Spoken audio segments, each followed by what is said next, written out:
Hello, I'm Ted Metz, and today is the 15th of March, 2026, and I'm here at the Fulton County Warehouse, 5600 Fairburn, Kelton Road, the scene of the crime of where Fannie Willis and the Board of Elections is trying to collect the documents and such. And I'm here to meet with Mark Cook, who's setting up down the street a little bit, and I've brought for him this filing that we submitted to the Superior Court, actually 11th Circuit, and essentially what we're saying is that there were no actual records of any election at all. So we'll get to that later. You can find that on my website at tedmetz.com. And again, I am running for Secretary of State for 2026 to replace some of these unlawful actors that are affecting our elections. So here's a shot of the scene. We got some folks setting up right now. The other one right here. And we'll be back in just a few minutes. How's it going? Secretary of State Canada. How are you? Okay, so we're gonna start filming how they're gonna count the ballots. I'm gonna set up my camera right here, and then That's kids too. Okay. This lady is experienced. She's done this before. In Cherokee. So we're duplicates Yeah. of each other. Okay. Yeah. This is Mark, yeah. Should we let others do it? Is that what you're saying? No. I just, okay, under 21-2-40-37, this is called the collar and tallier method. So you got a batch? What batch you have? Collar and tallier. Okay, you guys have batch 3. So here's a batch 3 cover sheet. How many ballots do you have? Well, you have 2 talliers and 2 calls. And typically what the callers will do, one calls, the other one watches to make sure they call the right choice. Make sure she's not cheating. Okay. And then you usually switch between batches. All right. So we'll get some markers here. Let's get the video and see. I want to make sure we got the colors right. I think we did red and blue. No, we didn't do red. We did not do red. Red is for mistakes. If you make a mistake, that's what red is for. And then we want to have I think we did black and blue for the 2 different tally sheets. Okay, so a black and a blue. Mine would be sure. Okay. If you think. I got please. Check it and make sure that it works. All right, now that the sun is out, I'm going to change camera angles. All right, so our sample ballot counters have gotten set up now. They've gotten their instructions. They have ballots and they have tally sheets. All right, please tell the camera how many ballots each table has. Okay, so each table has 25 ballots, and there are 2 callers and 2 talliers. Now, on the callers, one of them is going to call the choices on the ballot.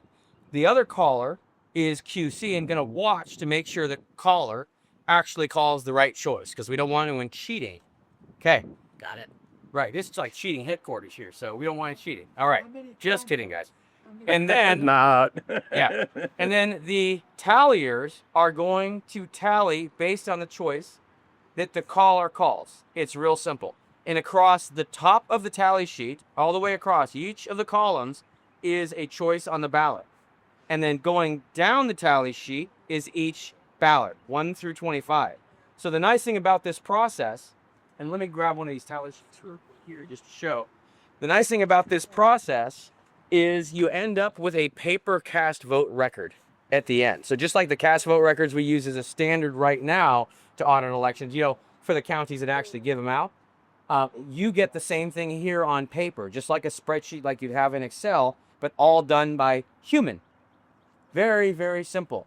And then it's very easy to audit the election afterwards. A lot of the hand count processes that are out there, and there's multiple processes, I haven't seen another one that creates a paper cast vote record. I've seen a lot of them that just tally up the choices, and you get the totals, but you don't get the granularity of what was on the ballots to begin with. And I like this a lot. Does that also create an immutable record? It does, on paper. Very easy. And now what we should be doing, we don't have them today, but generally for the accountable tabulation process, which is what I worked on with We the People AZ Alliance, is a scanner on every table. If we had a little bit bigger tables, we'd have just a dumb scanner. And we take and we batch the ballots in groups of 25. And we set the blank tally sheets and the batch cover sheet, which you've got there on top of your batch, and all the ballots together and set them in the scanner and scan the whole batch before it ever goes to the callers and tallies. So we get a full scan of the blank tally sheets, the batch cover sheet, and the ballots before it moves on to the next phase on that same table. So we get a scan of that. Then it moves on, and you've got the caller and the QC. Caller's going to call choices. The two talliers are going to duplicate each other's effort. They each have a tally sheet, and they should each end up with exactly the same results at the end. And then what they do on this, they're just putting dots as the choices are called, and we'll get some close-ups of it. You just put dots on here as they're called all the way down, and then at the end, they go down and they just total up the columns. How many dots are in each column? Right? You'll have a minimum of 0 and a maximum of 25 in each column. And then they're going to compare the two talliers. When they're both done and ready, they will compare their totals all the way across from left to right and make sure they're right. If there is a disagreement in the total, then they go back to the column in question and we figure out what the issue is. Now, the nice thing about this is if there is a particular column, we know what choice on the ballot that corresponds to, and you still have the ballots right there on the table. So you go back through those ballots, just that race. You don't do the whole thing again. You only do that one race all the way down until you find the discrepancy very quickly. The key to this system, or any hand count system, if you want it to be efficient, is you have to have a very short time to repair. Okay? People will make mistakes, it happens. Computers make mistakes and we don't find out for years later. If a person makes a mistake in this process, we find out in minutes. And then if that happens, we correct it right then. And you want a process that makes a mistake repair very quick. Because if you grind to a halt for every mistake, a couple mistakes could cost you hours in a traditional hand count process. The reason we designed this like this is that if there is a mistake, it only takes you seconds to find the mistake and repair the mistake. Are we ready to go? Yep. Okay, ready, set, go.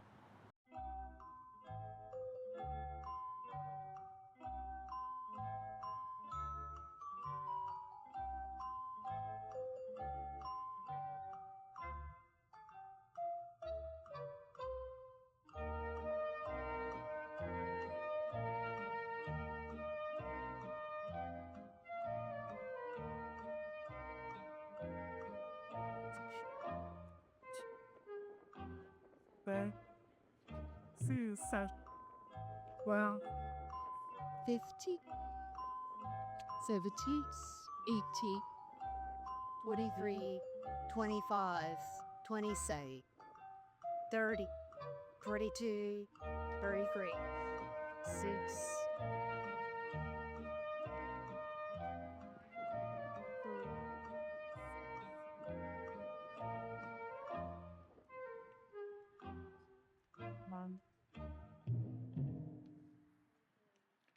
1, 6, 8, 9, 12, 14, 15, 19, 23, 25, 27, 29, 31, 36, 4.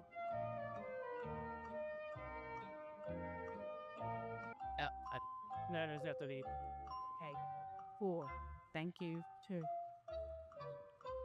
1, 4, 6, 9,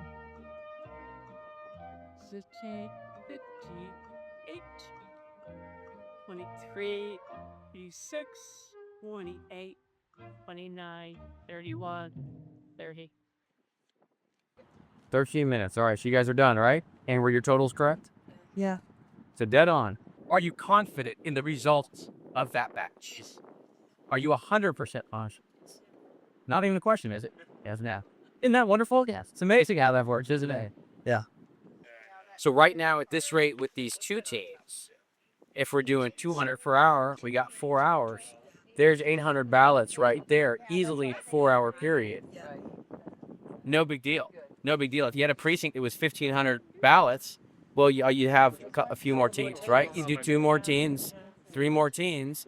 So you really need about 1 to 2% of the number of voters as volunteers. That's it. So if you have 1,500 ballots, if you had 15 to 30 people, We would do it. you'll be fine. And the reason there's variability in there is that you might have a higher ballot complexity. The more choices on the ballot, it'll take you a little bit longer to do it. And we got another one done here. And did you know 40,000 people volunteered to count ballots for the 2020 core recount? I love it. I love it. So you guys are done too. We're done. I think it's All right. This is easy. Okay. All right. And were your totals right? yes, they match. They matched. And Okay. And are you confident in the results of this batch here that you just did? Yep. Are you 100% confident that you tallied these ballots right? Yeah. Is there a question? No. No. No brainer, right? No brain. Okay. Can I ask a person? If can you take a picture of the ballot? So can you what is that? So we see what you want to see. Absolutely. I've got copies of them all. And yeah, you can actually download this whole pack here. On accountable.org, which is a-count-able.org. If you go to that site, right there's a calculator that you can use to calculate how many people you'll need based on how many ballots you have or voters you have and how long it takes you to finish it. It'll tell you all that very simply. And this sample ballot pack that these guys are using here is downloadable. So you can download that PDF. It's all the ballots to practice, 87 ballots, and you can print them out yourself at home on legal size paper or take it to Kinko's. And the tally sheets also, I provided those online as well on the same site. They're right next to the ballots.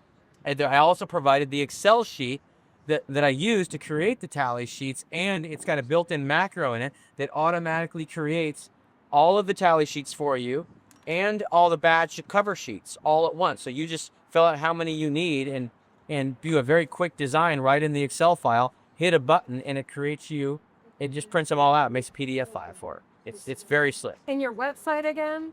Accountable.org. So it's a-count-able.org. And it will take you to Hand Count Roadshow. It takes you right to the page on Hand Count Roadshow. So both get you to the same place.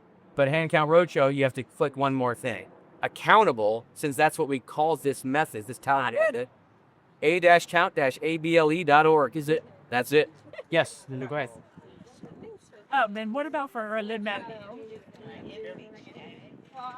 No, we shouldn't have early voting. Early voting allows mass manipulation in an election. And there's no need to have early voting. All we need is election day voting.